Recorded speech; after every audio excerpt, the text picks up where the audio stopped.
तुळशी ग बाई तुला नाही माय बाप, तुळशी ग बाई तुला नाही माय बाप. आभाळाची छाया धरणी उगवल रोप, आभाळाची छाया धरणी उगवल रोप. तुळशी ग बाई तुला नाही कान केस, तुळशी ग बाई तुला नाही कान केस. हिरवा पाला लसलस वरती मंजुळाचे गोस, हिरवा पाला लसलस वरती मंजुळाचे गोस. तुळशी ग बाई तुला नाही नाक डोळे, तुळशी ग बाई तुला नाही नाक डोळे. तुझ्या मंजुळावर देव गोविंद भाळले, तुझ्या मंजुळावर देव गोविंद भाळले. तुळशी ग बाई तुझ्या मंजुळा बारीक, तुळशी ग बाई तुझ्या मंजुळा बारीक. विठ्ठला सारख तुला आलं गिराईक, विठ्ठला सारख तुला आलं गिराईक. तुळशी ग बाई तुझ्या मंजुळा लाल ग, तुळशी ग बाई तुझ्या मंजुळा लाल ग.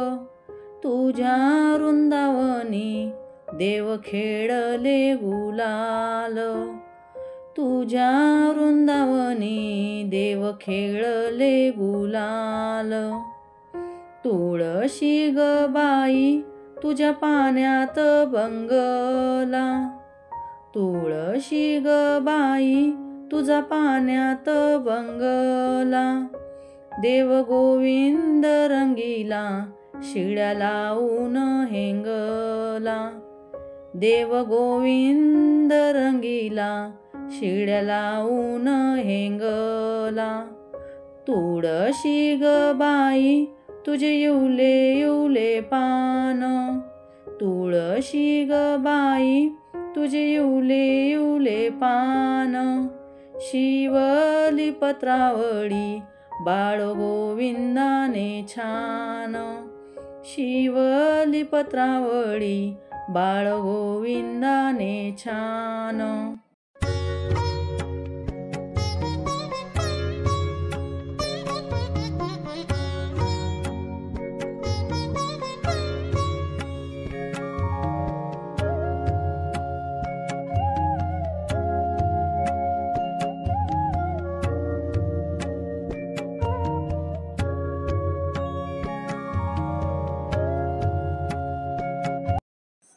टाळ वाजे मृदंग वाजे वाजे हरीची वीणा. माऊली निघाले पंढरपुरा मुखाने विठ्ठल विठ्ठल विठ्ठल विठ्ठल म्हणा. श्री स्वामी समर्थ सगळ्यांना. आषाढी एकादशीच्या तुम्हाला सर्वांना खूप खूप शुभेच्छा. आजचा दिवस तुम्हाला खूप छान आनंदात आणि मजेत जावो ही मी स्वामी माऊलींतर्फे आणि विठू माऊलीकडे प्रार्थना करते. तर मैत्रिणींनो, तुम्ही जे कोणी माझे व्हिडिओ बघत असतील त्यांच्या सगळ्यांची मी माफी मागते किंवा सगळ्यांना एकदा सॉरी म्हणते, कारण की माझे व्हिडिओ यायला बरेचसे लेट होत आहेत. आजचा व्हिडिओ माझा आहे आषाढी एकादशीचा आणि व्हिडिओ लेट येण्याचं कारणसुद्धा तुम्हाला माहिती असेल, माझे जे जुने सबस्क्रायबर आहेत ते. परंतु जे नवे सबस्क्रायबर रोज नवीन नवीन सबस्क्रायबर येत आहेत, नवीन यूट्यूब फॅमिली येत आहे, नवीन यूट्यूब फॅमिली एकत्र होत आहे, तर त्यांच्या माहितीसाठी सांगते, काही टेक्निकल कारणांमुळे माझे व्हिडिओ लेट येत आहेत. परंतु व्हिडिओ बघायला तुम्ही मागे फिरू नका किंवा व्हिडिओ स्किप करू नका. व्हिडिओ एवढे छान आहेत ना, खूप छान असे व्हिडिओ आहेत. त्याच्यामुळे तुम्ही व्हिडिओ पूर्ण बघा. व्हिडिओ आवडल्यास व्हिडिओला लाईक शेअर सबस्क्राईब करा आणि सुंदर सुंदर कमेंट्समुळे मलासुद्धा मोटिवेट होतं. छान व्हिडिओमध्ये बोलायला मलासुद्धा छान वाटतं, मोटिवेट होत असतं. तर छान अशा कमेंट्स करा. कमेंट्स होत नसतील तर लाईक करा. तर चला आजच्या व्हिडिओला सुरुवात करत आहोत. तर आज आहे आषाढी एकादशी आणि बघा, आषाढी एकादशी का साजरी केली जाते बरं, किंवा यामागची कथा काय आहे हे मी तुम्हाला सांगणार आहे. तर अगोदर मी घरातलं सगळं उंबरठा लेपन वगैरे करून घेतलं, कारण की आपल्या घरामध्ये काहीतरी सणासुदीला किंवा काहीतरी व्रतवैकल्य असतात, कुठली तरी गोष्ट असते, त्यावेळेस उंबरठा लेपन असो किंवा मग सूर्याला अर्घ्य घालणं असो किंवा तुळशीपूजा असो रोजची, हे जे रोजचे कामं असतात ते त्या दिवशीसुद्धा करणे तेवढेच महत्त्वाचे असतात. तर हिंदू पंचांगानुसार आषाढ महिन्यातील शुक्ल पक्षातील 11व्या दिवशी येणाऱ्या तिथीला आषाढी एकादशी असे म्हणतात. तर आषाढ कृष्ण पक्षात येणाऱ्या एकादशी तिथीला कामिका एकादशी असे सुद्धा म्हटले जाते. आषाढी एकादशीचे व्रत करणे पुण्याचे समजले जाते. म्हणून असे म्हणतात की आषाढी एकादशीचे व्रत केल्याने वर्षातील सर्व एकादशीचे व्रत केल्याचे पुण्य मिळत असते आपल्याला. तर आषाढी एकादशी का केली जाते, आषाढी एकादशीचे कथा काय, ही सगळं आपण आज बघणार आहोत पूजा करता करता. तर धार्मिक मान्यतेनुसार आषाढी एकादशीच्या दिवशी भगवान विष्णू क्षीरसागरात शेष नागावर झोपी जातात. त्यामुळे या एकादशीला देवशयनी एकादशी असे सुद्धा म्हटले जाते. तर इथून पुढे चातुर्मास सुरू होतो आणि देवतांसाठी ही अहोरात्र म्हणून ओळखली जाते. दक्षिणायन ही देवाची रात्र तर उत्तरायण हा दिवस असतो. त्यामुळे आषाढ महिन्यातील कर्क संक्रांतीला उत्तरायण पूर्ण होऊन दक्षिणायनाला सुरुवात होत असते. त्यामुळे भगवान विष्णू कार्तिक महिन्याच्या शुक्ल पक्षातील एकादशीला प्रबोधिनी एकादशीला निद्रावस्थेतून जागे होतात. आणि आषाढी एकादशीचे महत्त्व काय, तर आषाढ महिना जो असतो, तर आषाढ महिना सुरू झाला की वारकरी संप्रदायातील भक्तांना आपल्या विठुरायाला भेटण्याची आस लागते. टाळ मृदंगाच्या गजरात लाखो वारकरी पंढरपूरकडे प्रस्थान करत असतात. विठ्ठलाच्या भक्तीत तल्लीन होऊन संत ज्ञानेश्वर आणि संत तुकोबा यांच्या भक्तीत लीन होऊन वारकरी पायी पंढरपूरच्या दिशेने वारी करत असतात. या वारीची सांगता आषाढी एकादशीच्या दिवशीच होत असते. त्यामुळे सर्व वारकरी या दिवशी पंढरपूरला पोहोचून सर्वप्रथम चंद्रभागेच्या नदीत स्नान करून विठ्ठलाचे दर्शन घेत असतात. तर पौराणिक कथेनुसार मृदुमान्य नावाच्या राक्षसाने भगवान शंकराची आराधना करून त्यांना प्रसन्न केले होते. वरदान म्हणून त्यांनी मला कोणत्याही प्राण्याकडून मरण प्राप्त होणार नाही, झालेच तर स्त्रीच्या हातून व्हावे अशी इच्छा व्यक्त केली होती. वरदान प्राप्त झाल्यानंतर मृदुमान्य राक्षसाने सर्व देवांचा पराभव करून त्यांना बंदिस्त केले. भगवान विष्णूंना जिंकण्यासाठी वैकुंठाला जाऊन त्यांचाही पराभव केला. म्हणून भगवान शंकरही आपल्या वरदानामुळे हताश झाले होते. त्यानंतर ब्रह्मा विष्णू महेशसह सर्व देवी देवता एका पर्वताच्या गुहेत लपून राहिले होते. काही दिवसांनी ब्रह्मा विष्णू महेश या तिघांच्या श्वासातून एका देवीची उत्पत्ती झाली. तिने सर्व देवदेवतांना अभय देऊन मृदुमान्याला मरण दिले. तिला एकादशी देवी म्हणून ओळखू लागले. देवांनी तिची स्तुती केल्यानंतर तिने सांगितले, एकादशीच्या दिवशी व्रत केल्याने त्यांची सर्व पापांपासून मुक्ती होईल. तर अशा प्रकारे ही आपली कथा आहे, जी की आषाढी एकादशीची अशी ही छान अशी कथा आहे.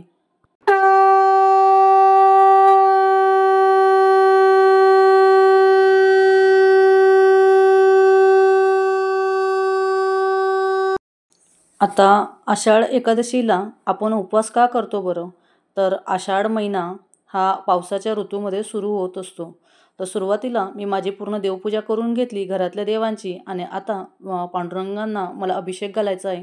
तर अभिषेकसाठी मी इथं घेतले आहेत सगळ्या वस्तू, जे की असतं आपलं काय म्हणतात त्याला, अत्तर, दूध, अष्टगंध, त्यानंतर आपण जे लावत असतो आंघोळीच्या वेळेस जे पंचगव्य असतं, त्याच्याने मला सगळं विठ्ठलांच्या पांडुरंगांच्या मूर्तीवर मला अभिषेक करायचा आहे. तर आषाढ महिन्यामध्ये आषाढी एकादशीला आपण उपवास का करत असतो, कारण की आषाढ महिना हा पावसाच्या ऋतूमध्ये येत असतो आणि हा प्राणीमात्रांसाठी सुद्धा चांगलाच दिवस असतो, चांगलाच महिना असतो. तसेच पचन बिघडवणारा देखील हा महिना असतो. म्हणून पुढील 4 महिने अनेक व्रतवैकल्ये उपवासाच्या दृष्टीने केले जातात. त्यामुळे प्रकृती उत्तम राहण्यास मदत केली जाते. म्हणून आपण जास्तीत जास्त या चातुर्मासमध्ये उपवास केले पाहिजेत, या महिन्यांमध्ये उपवास केले पाहिजे. यानंतर चातुर्मास सुरू होऊन अनेक भाविक मांसाहारी पदार्थांचे सुद्धा वर्ज करत असतात. या काळात कांदा लसूण खात नाहीत, सात्विक आहार अनेक जण घेत असतात. त्यामुळे आरोग्य देखील चांगले राहत असते. तर मी माऊलींच्या आणि विठू माऊलींच्या आणि रुक्मिणी मातेला पूर्ण असा छानपैकी अभिषेक करून घेते. तर अजून एक गोष्ट तुम्हाला माहिती आहे का, की पांडुरंगांच्या कानामध्ये मासे का असतात बरं? ज्या पांडुरंगांच्या कानाच्या दोघी बाजूला जो मास्यांचा सेप असतो, तो का असतो बरं? तर आपण ते पण ह्या व्हिडिओमधनं मी तुम्हाला सांगणार आहे.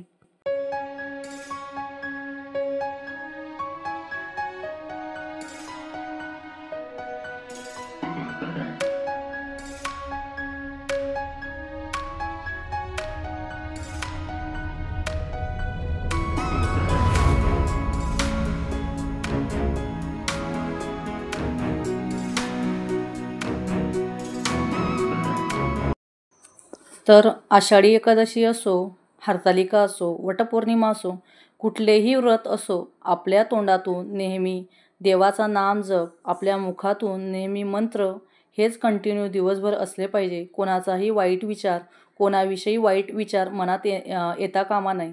दिवसभर जर आपण उपवास केला नाही, परंतु उपवासाला एवढं महत्त्व नाही, परंतु नाम जप, मंत्र जप ह्या जर गोष्टी आपण दिवसभर आपल्या मुखातून जर चालू राहू दिल्या, तर तेच आपलं खरा उपवास झाला आहे.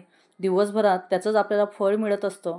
तर प्रत्येकाला प्रश्न पडलेला असतो लहानांपासून मोठ्यांपर्यंत, की इवन माझ्या घरामध्ये त्रिशालासुद्धा बऱ्याच 2 वर्षापूर्वी हा प्रश्न पडला होता, की मम्मा विठ्ठलाच्या कानामध्ये मासे का असतात? विठ्ठलाच्या कानांना मास्यांचा सेप का आहे? असं म्हणून. तर आपल्यासारखाच एक भक्त, आपण पण कुठल्यातरी एका देवाचे भक्त असतो. आपण पण कुठल्यातरी एका देवाची सेवा करत असतो. तसेच पांडुरंगाची सेवा करणारा पांडुरंगांचा भक्त होता. तर तो भक्त पांडुरंगांना भेटण्यासाठी गेला आणि पांडुरंगांच्या कानामध्ये जे कुंडल घातलेले असतात, जे पांडुरंगांच्या कानांमध्ये जे मास्यांच्या आकाराचे कुंडल असतात, तर ते कुंडल कोणी दिलेत बरं? तर असाच एक महाभारतातील कर्णाला जसे जन्मतः कानाला कुंडल होते, तसेच विठुरायांनी मास्यांना कुंडलाच्या रूपात कानामध्ये स्थान दिले आहे. तर ते का दिले आहे बरं? कारण की एकदा काय झालं, एक कोळी विठ्ठलाला भेटण्यासाठी आलेला असतो, पण काही लोक त्याला आत जाण्याची परवानगीच देत नाही, कारण तो मच्छीमार असतो आणि त्याने विठ्ठलाला भेटण्यासाठी किंवा विठ्ठलाला देण्यासाठी 2 मासे आणलेले असतात. त्याला सर्वजण हेच समजवण्याचा प्रयत्न करतात, की पांडुरंग देव आहेत, त्यांना मासे दिले तर तुला पाप लागेल. पण तेव्हा पांडुरंग स्वतः तेथे अवतरण होतात आणि सर्वांना उद्देशून असंच सांगतात, की अरे तो गरीब आहे, तो बिचारा कोळी गरीब असून तो देवाच्या भेटीला जातानासुद्धा रिकाम्या हाती आलेला नाही. तर त्याने हातात रिकामा हात असू नये किंवा हातात काही नाही म्हणून त्याने मला भेटण्यासाठी किंवा मला देण्यासाठी त्याने मासे आणलेले आहेत. तर ते मासे मी आदराने त्याच्याकडून मी ते स्वीकारेल. कारण असं म्हणतात, की जेव्हा आपण देवाच्या दारात जात असतो, तेव्हा कुठल्याही प्रकारचा रिकाम्या हाताने जाऊ नये. हातात काही ना काहीतरी घेऊन जावं. रिकाम्या हाताने गेलो तर देव आपल्याला पावणार नाही असं नसतं, परंतु देवाकडनं आपण प्रत्येक वेळेस काही ना काही मागत असतो. देवाकडनं मागितल्यावर आपल्या भरपूर अशा अपेक्षा असतात, परंतु देवाने आपल्याला खूप काही द्यावं असं आपल्या अपेक्षा असतात. परंतु देवाच्या आपल्याकडनं काहीच अपेक्षा नसतात, परंतु फक्त आपलं कर्म चांगलं राहावं हीच एक देवाची आपल्याकडनं अपेक्षा असते. म्हणून मग पांडुरंग म्हटले, की तो गरीब बिचारा असून, कोळी असून त्याने मला 2 मासे आणलेले आहेत, तर ते मासे मी त्याच्याकडून आनंदाने स्वीकारेल आणि ते मासे मी ग्रहण करू शकत नाही, परंतु देवाच्या दारात सर्वांना समान न्याय आहे, म्हणून मी ते मासे कुंडलाच्या रूपात स्वीकारेल किंवा कुंडलाच्या रूपात मी माझ्या कानात घालेल. तर असे म्हणून पांडुरंगांनी ते मासे स्वीकारले आणि कुंडल म्हणून आपल्या कानात घातले. तर अशी यामागची आख्यायिका आहे. तर माझा छानपैकी अभिषेक झाला.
पूर्ण पूजा वगैरे झाली आणि मग त्यानंतर माझी फराळ करायची राहिली होती.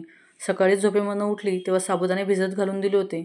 तर साबुदाणे करायचे होते, रताळूचा शिरा करायचा होता किंवा रताळू काही असेच राहू द्यायचे होते. त्यानंतर भगर आमटी करायची होती. तर देवाला मग नैवेद्य द्यायचा होता जेवायला बसायच्या अगोदर. तर नैवेद्य देताना तुम्हाला माहीतच असेल की नैवेद्य ठेवताना नैवेद्यामध्ये पूर्ण तुळशीपत्र वगैरे ठेवायचे असतात किंवा मग गणपतीला तुळशीपत्र हे नसतात, काय म्हणतात वर्ज्य असतात तुळशीपत्र, म्हणून मग आपण दुर्वा ठेवतो. परंतु आज झालं काय, माझ्याकडून तुळशीपत्र सगळे देवाला वाहिले गेले आणि आठवणच नाही की नैवेद्याला तुळशीपत्र लागेल असं म्हणून. आणि सहसा एकादशी असल्यामुळे मग मी आज तुळशीला पण हात लावायला गेली नाही. मला तुळशी तोडायची नव्हती, त्याच्यामुळे मग नैवेद्याला तुळशीपत्र राहून गेले. तर म्हटलं असो, साधी बोळी सेवा, जेवढी सेवा आपल्याकडनं होत असेल तेवढी सेवा आज देण्याचा मी प्रयत्न केलेला आहे. आणि छानपैकी नैवेद्य पण दिला गेला. तर ज्यावेळेस एकादशी असते, आषाढी एकादशी असो, महाशिवरात्री असो, केव्हा पण उपवास असो, तर आपण म्हणतो एकादशीच्या दिवशी, एकादशी म्हणजे दुप्पट खाशी अशी आपण एक धारणा केलेली आहे. किंवा एकादशी म्हणजे पोटभर काशी असे सुद्धा आपले एक म्हण आहे. तर ती जी म्हण आहे ना ती चुकीची आहे. खूप पोट भरून खाणं म्हणजे एकादशी करणं असं नसतं त्याचा अर्थ. तर ह्या एकादशीला महाएकादशी असं सुद्धा ओळखलं जातं. ज्याप्रमाणे वर्षभरामध्ये एकूण 24 एकादशी येत असतात, त्यापैकी आषाढी एकादशी ही खूप महत्त्वाची अशी एकादशी मानली जाते. कारण याच एकादशीला महाराष्ट्रातील लाखो भाविक, वारकरी आणि त्याच्यामध्ये जितके सुद्धा भक्त असतात, वारकरी असतात, ती सगळं एकत्र जमत असतात. आणि ह्या दिवशी अशी आख्यायिका आहे की आषाढी एकादशीला भगवान जे विष्णू असतात ते त्यांचं पूर्ण निद्रिस्त अवस्थेमध्ये जात असतात, पूर्ण चातुर्मासमध्ये. तर एकादशी एवढी छान एकादशी असते, इतके सुंदर लाखो भाविक भक्त पंढरपुरामध्ये एकत्र येत असतात. आणि जेव्हा ते एकत्र जमतात तेव्हा तिथं कुठलाही नियम नसतो, कुठलंही काहीच नसतं, तरीसुद्धा छान सुंदर पद्धतीने पूर्ण एकादशी साजरी करत असतात. तर माझी पण छान अशी पूजा झालेली आहे आणि घर एवढं प्रसन्न वाटतंय ना, एवढं छान वाटतंय घरामध्ये, एवढं झगमगाट वाटतोय ना, म्हणजे खरं सांगायला गेलं तर काय म्हणावं आता, काही म्हणजे शब्दच नाही, डायरेक्ट म्हणजे निशब्द झालेली, स्पीचलेस झालो आहे आम्ही. कारण की हे पण म्हणताय, मुली पण म्हणताय मम्मा घर खूप छान वाटतंय. आणि एक सांगू का तुम्हाला, खरंच चांगली गोष्ट करायला खूप अडथळे येत असतात, एवढे अडथळे येत असतात. आता व्हिडिओ संपण्यामध्ये म्हणून मी तुम्हाला सांगते, चांगली गोष्ट करायला खूप जास्त अडथळे येत असतात. मला आज हा व्हिडिओ एडिटिंग करायला एवढा त्रास झाला आहे, खूप त्रास झाला आहे व्हिडिओ एडिटिंग करायला. मला नविकाने एवढा प्रचंड त्रास दिला आहे हा व्हिडिओ एडिटिंग करताना, तुम्हाला काय सांगावं. सकाळची व्हिडिओ एडिटिंग करायला बसलेली मी, मुली स्कूलमध्ये गेल्या तेव्हापासून. परंतु एडिटिंगला एवढा प्रॉब्लेम येतो आहे, मेमरी फुल झाली होती. त्याच्यामुळे मग मी काही व्हिडिओ डिलीट मारले, काही व्हिडिओ मेमरी रिकामी करायला गेली. तर माझा जो अल्बममध्ये काही व्हिडिओ असतात तेच व्हिडिओ माझे डिलीट झाले. गुगल फोटोमध्ये फोटो आपले असतात तिथं शिल्लक, तर तिथून मला एक एक फोटो उचलले, ते व्हॉट्सअपला सेंड केले, व्हॉट्सअपवरनं उचलले आणि तिथून मग मी माझ्या व्हिडिओ गुरूमध्ये सेंड केले. एवढा प्रॉब्लेम आला नाही व्हिडिओ एडिटिंग करायला, मला प्रचंड त्रास झाला आहे हा एवढा व्हिडिओ करायला. परंतु इट्स ओके, काही प्रॉब्लेम नाही. कारण एखादी चांगली गोष्ट करायला प्रॉब्लेम येत असतात नेहमी, एखादी चांगली गोष्ट करायला खूप त्रास होत असतो. व्हिडिओ खूप सुंदर झालेला आहे, खूप छान झालेला आहे. तर आजचा व्हिडिओ तुम्हाला कसा वाटला हे मला लाईक, शेअर, सबस्क्राईब करून नक्की सांगा. श्री स्वामी समर्थ. धन्यवाद. बोला पुंडलिक वरदे हरी विठ्ठल. श्री ज्ञानदेव तुकाराम पंढरीनाथ महाराज की जय. श्री ज्ञानेश्वर महाराज की जय. श्री तुकाराम महाराज की जय.